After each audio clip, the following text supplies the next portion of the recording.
हुआ है शहर, ले आए खाद बीज। हाँ भाई, लेके तो आया हूँ, पर क्या कहूँ, महंगाई इतनी हो गई है कि समझ में नहीं आता है कि खेती करे कैसे। फसल भी अच्छी नहीं होती है, ये दवाइयाँ नहीं डालूँ तो कर्जा करके लाओ, कैसे भी लाओ, लाना तो पड़ेगा ही। और ये दवाई की दुकान का कर्जा तो ख़त्म होने का नाम नहीं लेता। लाना तो मुझे भी है, पर सब कुछ इतना महंगा है, कहाँ से लाऊं, किससे खरीदूं, किसके पास सही दामों में मिलेगा और क्वालिटी उत्पाद भी मिलेगा या नहीं। अपनी फसलों की सही दवाओं के लिए दूर दूर तक शहरों में जाना और दवाओं को लाना पड़ता है। फसलों के लिए दवाएं सही है या नहीं, ये जानकारी भी नहीं होती। फसलों की कटाई पर सही दाम मिलेंगे या नहीं, इन तमाम मुश्किलों से दूर होने के लिए आइए खेती बाड़ी केंद्र। खेती बाड़ी केंद्र एक ऑनलाइन सेवा केंद्र है जिससे आप अपने मोबाइल के द्वारा जुड़ सकते हैं, जहां आपको अपनी खेती के लिए सही प्रकार की दवाएं मिलेंगी, वो भी होलसेल मूल्य पर। वो सभी दवाएं सीधा निर्माता से लेकर आप तक पहुंचाते हैं, यानी कि बीच में होने वाले सारे खर्च की बचत आपकी जेब में। साथ ही साथ दवाओं को लाने और ले जाने की झंझट से भी छुटकारा। अपनी मुश्किलों को दूर करने के लिए आप खेती बाड़ी केंद्र पर एक मिस कॉल करें। खेती बाड़ी केंद्र का किसान मित्र आपसे तुरंत संपर्क करेगा और आपको सभी जरूरी जानकारी देगा। खेती बाड़ी केंद्र की फ्रेंचाइजी लेकर खेती बाड़ी मित्र बनिए और किसानों की सेवा कर देश की तरक्की में भागीदार बने। आज ही संपर्क करें नीचे दिए गए नंबर पर और खेती बाड़ी केंद्र से जुड़े। ये है खेती बाड़ी केंद्र ऐप। अच्छा, किसानों की सरदारी, उन्नत खेती बाड़ी केंद्र, देश के अन्नदाता की दुकान। 150 से भी अधिक देशों में देखा जाता है भारतीय सिनेमा, जिसका राजस्व और रोजगार सृजन में अहम योगदान। अमेरिकी सैन्य रणनीतिकार एडवर्ड लुटवॉक ने की प्रधानमंत्री नरेंद्र मोदी की सीमा सुरक्षा विकास संरचना की प्रशंसा। डीडी इंडिया के साथ विशेष साक्षात्कार में लद्दाख और अन्य क्षेत्रों में सीमा के इलाकों में बुनियादी ढांचे के काम की सराहना की।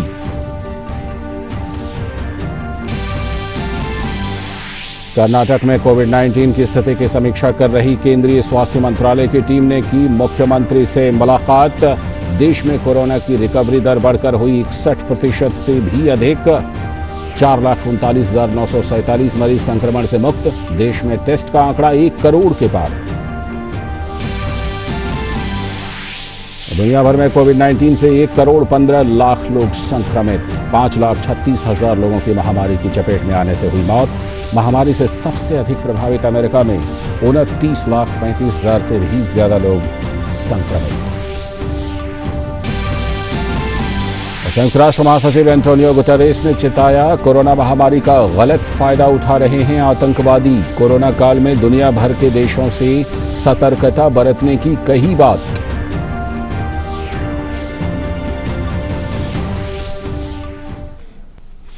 नमस्कार, हिंदी समाचारों की इस बुलेटिन में आप सभी का स्वागत है। मैं हूं लाल चंद्र सिंह। देखते हैं खबरों को विस्तार से। इस वक्त की सबसे बड़ी खबर, फिक्की फ्रेम्स 2020 को वर्चुअल तौर पर संबोधित करते हुए सूचना एवं प्रसारण मंत्री प्रकाश जावड़ेकर ने कहा कि मीडिया और उद्योग जगत में वैश्विक स्तर पर विकास की काफी संभावनाएं हैं। कोविड ने हमें एक अवसर दिया है कि हम नए सिरे से सोचें कि कैसे हम कम्युनिकेशन कर सकते हैं। उन्होंने कहा कि इस सेक्टर की सरकार ने कई तरह से मदद करने का फैसला किया है। The importance of Indian media and entertainment sector cannot be stressed enough. The content we produce, television, film and digital original, is consumed in over 150 countries. The sector generates millions of jobs, significant revenues, and despite the impact of COVID, it is growing at a good pace. There is need for more entrepreneurs, founders and leaders in the media and entertainment sector to steer the industry forward. We need more innovation, origination and ownership. And the Government of India stands shoulder to shoulder with the industry in achieving all this. और इसके साथ ही प्रकाश जावड़ेकर ने कहा कि media और मनोरंजन उद्योग भारत की सॉफ्ट पावर हैं और दुनिया भर के देशों में भारतीय मीडिया और मनोरंजन जगत की पहुंच है और इसमें विकास और रोजगार की बहुत संभावनाएं हैं। We all need to work together to make a progress and harness the soft power of India, that is media and entertainment. The first among these is the government is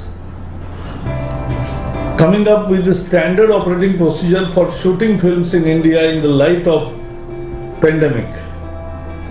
Further, to accelerate the restart of filmmaking that had come to a standstill as a result of COVID, is also coming up with the incentives of production in all sectors, including TV serials, filmmaking, co-production, animation, gaming.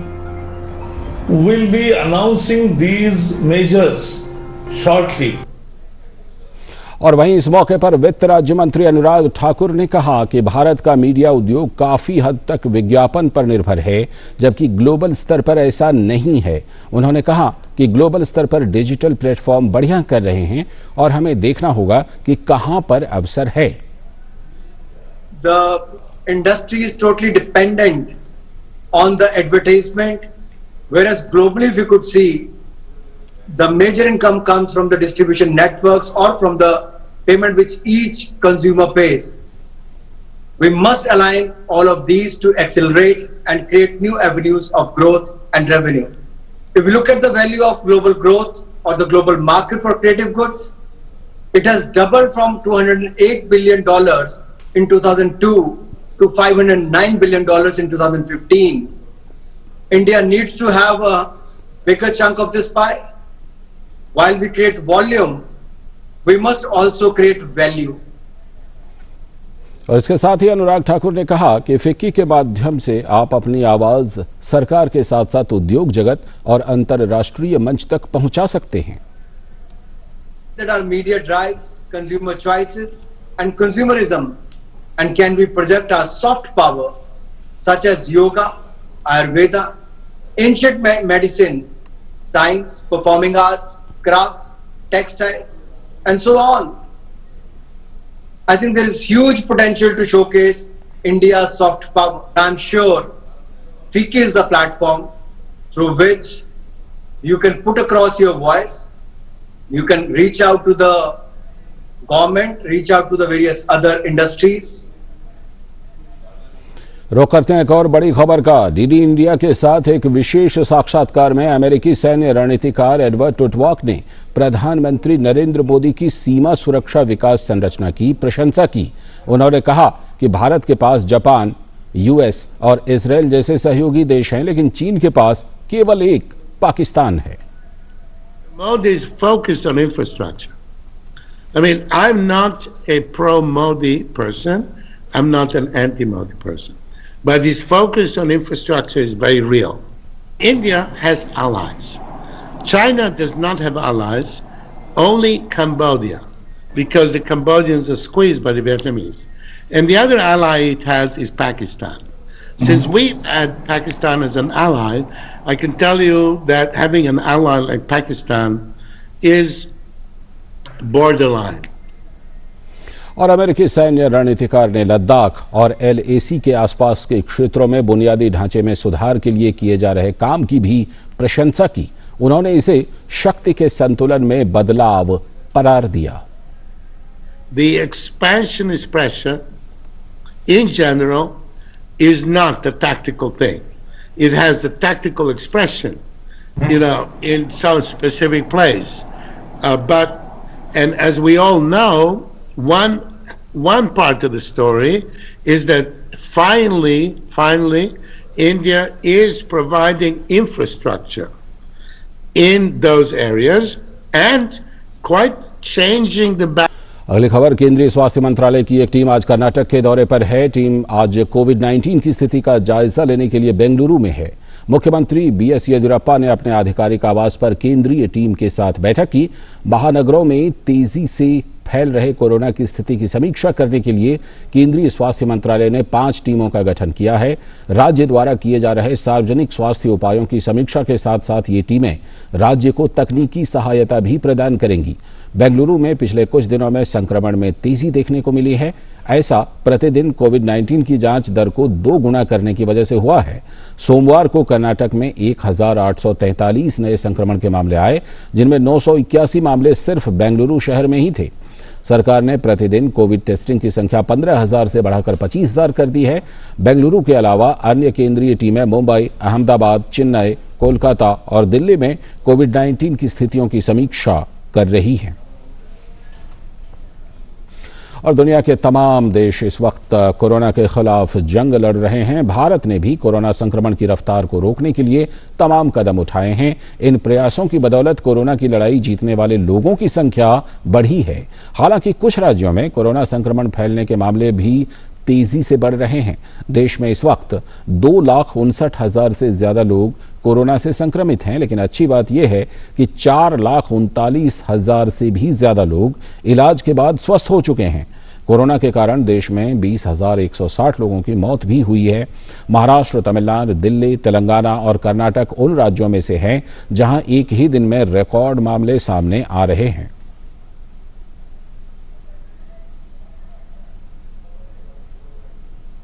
और अगर राज्यवार बात करें तो महाराष्ट्र में इस वक्त corona के सक्रिय मामले 87,699 हैं। इलाज के बाद 1,15,262 लोग कोरोना मुक्त हो चुके हैं। राज्य में 9,000 से भी ज्यादा लोगों की मौत हो गई है। वहीं तमिलनाडु में कल 3,827 लोग कोरोना संक्रमित पाए गए। इनमें से 44 लोग ऐसे थे जो बाहर से आए थे। राज्य में कोरोना के कुल मामले 1,14,978 हैं, जिनमें से 66,571 लोग इलाज के बाद स्वस्थ हो गए हैं। इस वक्त राज्य में कोरोना के 46,836 सक्रिय मामले हैं। देश की राजधानी दिल्ली में कोरोना संक्रमण के कुल मामलों की संख्या 1 लाख के पार पहुंच गई है।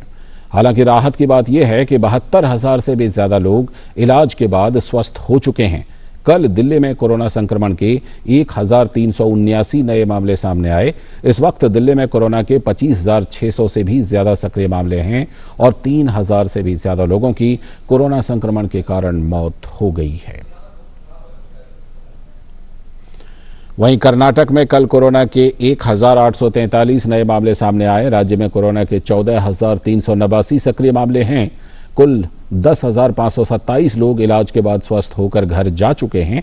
कोविड-19 के कारण 401 लोगों की मौत हो गई है। सरकार ने परीक्षण की प्रक्रिया तेज कर दी है, जिसके चलते अब ज्यादा मामले सामने आ रहे हैं। इस वक्त राज्य में एक दिन में 25,000 टेस्ट किए जा रहे हैं। स्वास्थ्य मंत्रालय द्वारा निर्देशित एक केंद्रीय टीम आज बेंगलुरु के दौरे पर है, जो राज्य में कोविड-19 की स्थिति की समीक्षा कर रही है और उसका जायजा ले रही है। इस बीच राज्य सरकार ने साफ निर्देश दिए हैं कि महाराष्ट्र समेत अन्य राज्यों से आने वाले लोगों को 14 दिनों के लिए होम क्वारंटीन में रहना होगा। मध्य प्रदेश की बात करें तो राज्य में कोरोना के कुल मामले 15,284 हैं और 3,088 मामले इनमें से सक्रिय हैं। इलाज के बाद 11,579 लोग इस वायरस से मुक्त हो चुके हैं। कुल 617 लोगों की इस वायरस के कारण मौत हुई है, जिनमें सबसे ज्यादा मौतें इंदौर में हुई हैं। कोरोना संक्रमण को रोकने के लिए राज्य में 1,158 कंटेनमेंट जोन घोषित किए गए हैं। प्रदेश के 52 जिले कोरोना संक्रमण से जूझ रहे हैं। और वहीं राजस्थान में आज कोरोना के 234 नए मामले सामने आए हैं। इनमें सबसे ज्यादा 57 मामले जोधपुर से हैं। उसके बाद अलवर है, जहां इस महामारी से 36 लोगों की जान चली गई है। राज्य में कोरोना के कुल 4,137 सक्रिय मामले हैं। कोरोना के कारण अब तक राज्य में 465 लोगों की मौत हुई है। रुक करते हैं कुछ और बड़ी खबर का। यूनिटेक के प्रमोटर संजय चंद्रा को सुप्रीम कोर्ट से बड़ी राहत मिली है। करीब 3 साल से जेल में बंद चंद्रा को 1 महीने की अंतरिम जमानत मिली है। संजय चंद्रा के पिता कोरोना से पीड़ित हैं और फिलहाल आईसीयू में हैं। पिता के हॉस्पिटल में एडमिट होने के आधार पर उनको सुप्रीम कोर्ट ने ये जमानत दी है।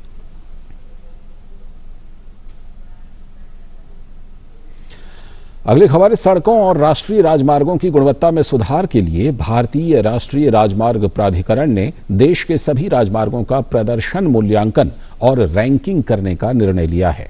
राष्ट्रीय राजमार्गों का मूल्यांकन और रैंकिंग का उद्देश्य राजमार्गों की गुणवत्ता में सुधार करना है। इस कदम से राजमार्ग पर यात्रियों को उच्च स्तर की सेवा मिल सकेंगी। मूल्यांकन मानदंड विभिन्न अंतर्राष्ट्रीय कार्य प्रणालियों पर आधारित है, जिन्हें व्यापक रूप से राजमार्ग दक्षता, राजमार्ग सुरक्षा और उपयोगकर्ता सेवाओं के आधार पर वर्गीकृत किया गया है। मूल्यांकन के आधार पर प्राधिकरण समग्र सेवा की गुणवत्ता को बढ़ाने के लिए आवश्यक कदम उठाने पर निर्णय करेगा। इसके अलावा एक्सेस कंट्रोल, टोल प्लाजा पर लगने वाला समय, दुर्घटना दर, उन्नत ट्रैफिक मैनेजमेंट सिस्टम की उपलब्धता, रास्ते की सुविधाओं जैसे महत्वपूर्ण मापदंडों को भी इस मूल्यांकन में शामिल किया जाएगा। रैंकिंग की प्रक्रिया परिचालन में दक्षता लाएगी, साथ ही सड़कों की उच्च गुणवत्ता के रखरखाव को भी सुनिश्चित करेगी।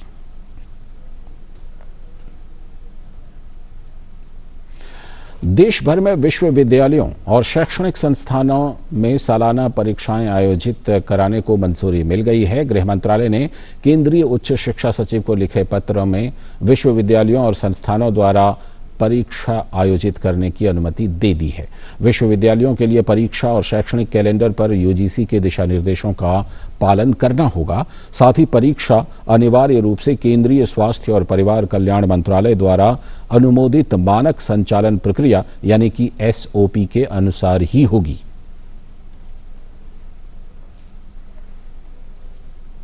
और इसके साथ ही यूजीसी ने विश्वविद्यालयों में परीक्षाएं आयोजित करने से संबंधित अपने पहले के दिशा निर्देश में बदलाव किए हैं। छात्रों की सुरक्षा, उनके करियर और प्लेसमेंट जैसे मुद्दों को ध्यान में रखते हुए यूजीसी ने ये निर्णय लिया है। नए दिशा निर्देश के मुताबिक अब विश्वविद्यालयों में परीक्षाएं जुलाई के बजाय सितंबर में होंगी। यूजीसी ने विश्वविद्यालयों में परीक्षाएं आयोजित करने से संबंधित अपने पहले के दिशा निर्देश में बदलाव किए हैं। छात्रों की सुरक्षा, उनके करियर और प्लेसमेंट जैसे मुद्दों को ध्यान में रखते हुए यूजीसी ने ये निर्णय लिया है कि पहले के दिशा निर्देश के मुताबिक ही इंटरमीडिएट सेमेस्टर के छात्रों को आंतरिक मूल्यांकन के आधार पर प्रमोट किया जाएगा। पहले यूजीसी का दिशा निर्देश 29 अप्रैल को आया था। अंतिम सेमेस्टर के छात्रों की परीक्षा जो जुलाई के महीने में निर्धारित की गई थी, अब ये परीक्षा कोरोना के संबंध में जारी स्वास्थ्य मंत्रालय के दिशा निर्देशों के मुताबिक ही सितंबर महीने के अंत में होंगी। केंद्रीय मानव संसाधन विकास मंत्री डॉक्टर रमेश पोखरियाल निशंक ने भी ट्वीट कर इसकी जानकारी दी है। भारत पढ़े ऑनलाइन मिशन के तहत नवादा जिला के वारसलीगंज एसजीबीके साहू इंटर विद्यालय में एल्यूमिनाई एसोसिएशन द्वारा 2 दिवसीय अंतर्राष्ट्रीय कार्यशाला का आयोजन किया गया, जिसकी अध्यक्षता पोस्टमास्टर जनरल अनिल कुमार ने की। कार्यशाला का आयोजन गूगल मीट पर किया गया। अध्यापक और छात्र अपनी समस्याओं का निराकरण भी इस कार्यशाला में करवा रहे थे। इस कार्यशाला में ई लर्निंग के द्वारा वर्चुअल क्लासरूम का निर्माण कर पढ़ाई में आने वाली किसी भी समस्या के दुष्प्रभाव को रोकने पर चर्चा हुई। सेमिनार में ई लर्निंग के विविध प्रकार और तकनीक के माध्यम से पारंपरिक शिक्षण का डिजिटल रूपांतरण भी बताया गया। तकनीक माध्यम जैसे कि Google classroom, Edmodo, video thread, book creator, Quizlet के व्यवहारिक प्रयोग के बारे में भी इसमें बताया गया। रुक करते हैं अगली बड़ी खबर का। भारत और चीन के बीच चल रहे सीमा गतिरोध मामला सुलझने का पहला संकेत नजर आया है। चीन की पीपल्स लिबरेशन आर्मी LAC से पीछे हट गई है। जिन 3 जगहों पर विवाद था, चीन की सेना उससे 1.5 किलोमीटर पीछे चली गई है। भाजपा ने इसे प्रधानमंत्री नरेंद्र मोदी के नेतृत्व में भारत की कूटनीतिक जीत बताया है। पार्टी नेता और राज्यसभा सांसद शिव प्रताप शुक्ल ने कांग्रेस द्वारा इस मुद्दे पर गलत बयानबाजी को लेकर माफी मांगने को कहा। भारत की कूटनीतिक और सैनिक स्तर की वार्ता, इन दोनों ने इसको सफलता दिया है और प्रधानमंत्री जी की लेह में जाकर के जवानों को जो बूस्टअप किया, उसके आधार पर लोगों को ये लगा कि नहीं, भारत के प्रधानमंत्री किसी भी स्थिति में अपनी 1 इंच भी भूमि नहीं छोड़ेंगे, बल्कि वास्तविक नियंत्रण रेखा उसका पालन करवाएंगे। और उसका पालन शुरू हो गया है। वास्तविक नियंत्रण रेखा पर भारत भी रहेगा, वास्तविक नियंत्रण रेखा पर चीन भी रहे। इस नाते यह एक भारत की जबरदस्त सफलता है। पूरी देश की जनता आज इस सफलता के आधार पर खुश है। मुझे लगता है कि कांग्रेस को देश से माफी मांगनी चाहिए कि इतने मजबूत प्रधानमंत्री को, इतने निष्ठावान प्रधानमंत्री को और जनता के साथ जुड़े हुए प्रधानमंत्री को उन्होंने अनेक बार आरोपित किया। इस नाते मैं इस बात को कहना चाहूंगा कि कांग्रेस पार्टी को पूरे देश से माफी मांगनी चाहिए।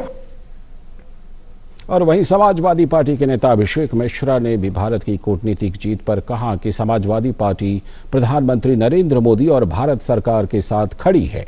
उन्होंने कहा कि समाजवादी पार्टी भारतीय सेना के साथ खड़ी है और पार्टी को सुरक्षा बलों पर पूरा विश्वास है। पूरा हिंदुस्तान आज सरकार के साथ है।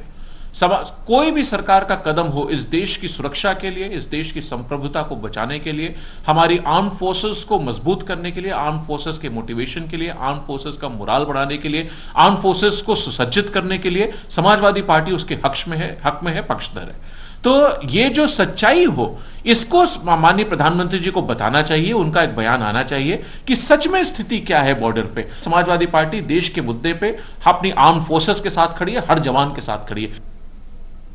और वहीं भारत चीन सीमा गतिरोध पर भारत की कूटनीतिक जीत पर जनता दल यूनाइटेड ने भी भारत सरकार की प्रशंसा की है।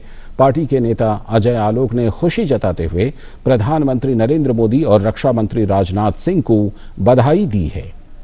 भारत की कूटनीतिक विजय की ये शुरुआत हो चुकी है। एक परस्पर समझौता चीन मान गया है और वो अपनी सेना को पीछे कर रहा है। लगभग 1.5 किलोमीटर सेना पीछे जा चुकी है। तो इसे हम प्रधानमंत्री मोदी जी के नेतृत्व में भारत की शानदार कूटनीतिक विजय है। इसके लिए प्रधानमंत्री मोदी जी को, रक्षा मंत्री राजनाथ सिंह जी को, अजीत डोभाल जी को, हमारे विदेश मंत्री जयशंकर जी को बहुत बहुत बधाई। और अब बात बारिश और बाढ़ के कहर की। गुजरात के अमरेली में भारी बारिश से जहां लोग परेशान हैं तो वहीं जानवर भी बेहाल हैं। अमरेली जिले के खंभा क्षेत्र में पिछले 2 दिनों से हुई भारी बारिश से यहां के जंगल में हर तरफ पानी ही पानी दिखाई दे रहा है। ऐसे में जंगल का राजा शेर अमरेली रोड के किनारे एक पहाड़ी पर आश्रय के लिए आ गया, जिसके बाद लोग जंगल के राजा को देखने के लिए इकट्ठे हो गए, जिसके चलते सड़क यातायात भी प्रभावित हुआ। गिर के राजा शेर ने मॉनसून के मौसम में पानी, मक्खियों और मच्छरों से बचने के लिए पहाड़ों को अपना नया घर बना लिया है।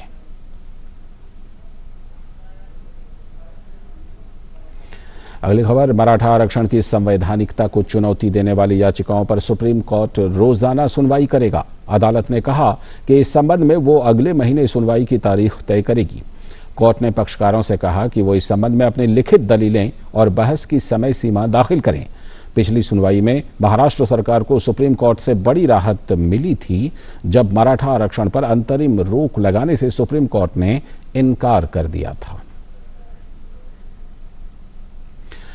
संयुक्त राष्ट्र के महासचिव एंटोनियो गुतेरेस ने कहा है कि दुनिया भर में फैली कोविड-19 महामारी के कारण आतंकी समूह इस मौके का फायदा उठाने के फिराक में हैं और हमें उन्हें अपनी कमजोरियों का फायदा नहीं उठाने देना चाहिए।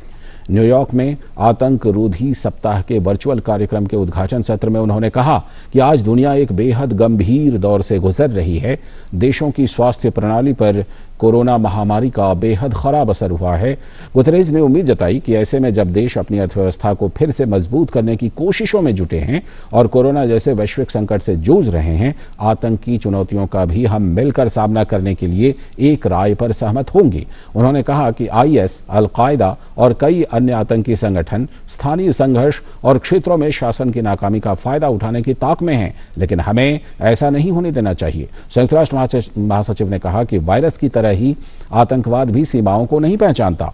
ये सभी मुल्कों को प्रभावित करता है, इसीलिए साथ मिलकर ही इस समस्या को खत्म किया जा सकता है। उन्होंने उम्मीद जताई कि एक हफ्ते तक होने वाली इस चर्चा में आतंकवाद रोधी रणनीतिक और व्यवहारिक चुनौतियों के बारे में विचार विमर्श होगा। गुतेरेज ने चिंता जताते हुए कहा कि महामारी के दौर में आतंकवाद को नए प्रारूपों का सहारा मिला है, लिहाजा हमें डिजिटल प्रौद्योगिकी के गलत इस्तेमाल, साइबर हमले और जैव आतंकवाद जैसे गंभीर मुद्दों पर ध्यान देने की जरूरत है। उन्होंने कहा कि देशों को आतंकवादी खतरों पर करीब से नजर रखना चाहिए और जवाबी रणनीति भी तैयार रहनी चाहिए। हमें मिलकर आतंकवाद के खिलाफ लड़ाई जारी रखनी होगी और लगातार पैदा हो रहे खतरों पर नजर रखनी होगी। इस कार्यक्रम में नागरिक संस्थाओं के प्रतिनिधि, निजी क्षेत्र से जुड़े लोग, महिलाएं और आतंकवाद से पीड़ित लोग भी हिस्सा ले रहे हैं। दुनिया भर में कोरोना वायरस का कहर जारी है। कोरोना वायरस से अब तक 1,15,65,000 से भी ज्यादा लोग संक्रमित हो चुके हैं, तो वहीं 5,35,000 से भी ज्यादा लोगों की इस महामारी से जान जा चुकी है। दुनिया में कोरोना से सबसे अधिक प्रभावित देश अमेरिका में कोरोना से 29,22,000 से भी ज्यादा लोग संक्रमित हैं, जबकि वहां पर मृतकों की संख्या 1,30,000 से भी अधिक है। अमेरिका में कोरोना के बढ़ते मामलों के बीच सोमवार से न्यूयॉर्क शहर में प्रतिबंध खत्म करने के तीसरे चरण की शुरुआत हो गई है।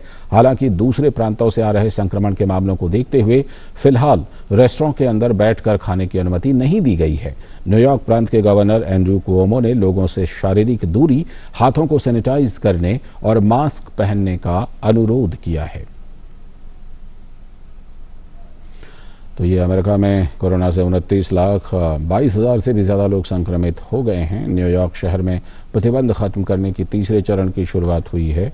न्यूयॉर्क में रेस्तरां के अंदर बैठकर खाने की अनुमति फिलहाल नहीं दी गई है। और इसके साथ हिंदी समाचारों के इस बुलेटिन में फिलहाल के लिए इतना ही। ओ काका, हुआ है शहर, ले आए खाद बीज? भाई लेके तो आया हूँ, पर क्या कहूँ, महंगाई इतनी हो गई है कि समझ में नहीं आता है कि खेती करे कैसे। फसल भी अच्छी नहीं होती है, ये दवाइयाँ नहीं डालूँ तो कर्जा करके लाओ, कैसे भी लाओ, लाना तो पड़ेगा ही।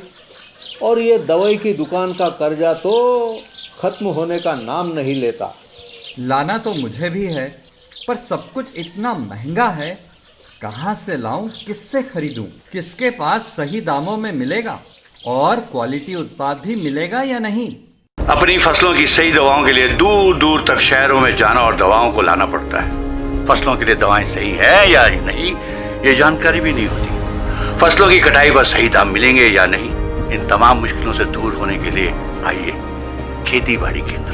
खेती बाड़ी केंद्र एक ऑनलाइन सेवा केंद्र है, जिससे आप अपने मोबाइल के द्वारा जुड़ सकते हैं, जहां आपको अपनी खेती के लिए सही प्रकार की दवाएं मिलेंगी, वो भी होलसेल मूल्य पर। वो सभी दवाएं सीधा निर्माता से लेकर आप तक पहुंचाते हैं, यानी कि बीच में होने वाले सारे खर्च की बचत आपकी जेब में। साथ ही साथ दवाओं को लाने और ले जाने की झंझट से भी छुटकारा। अपनी मुश्किलों को दूर करने के लिए आप खेती बाड़ी केंद्र पर एक मिस कॉल करें। खेती बाड़ी केंद्र का किसान मित्र आपसे तुरंत संपर्क करेगा और आपको सभी जरूरी जानकारी देगा। खेती बाड़ी केंद्र की फ्रेंचाइजी लेकर खेती बाड़ी मित्र बनिए और किसानों की सेवा कर देश की तरक्की में भागीदार बने। आज ही संपर्क करें नीचे दिए गए नंबर पर और खेती बाड़ी केंद्र से जुड़े। ये है खेती बाड़ी केंद्र ऐप। अच्छा, किसानों की सरदारी, उन्नत खेती बाड़ी। खेती बाड़ी केंद्र, देश के अन्नदाता की दुकान।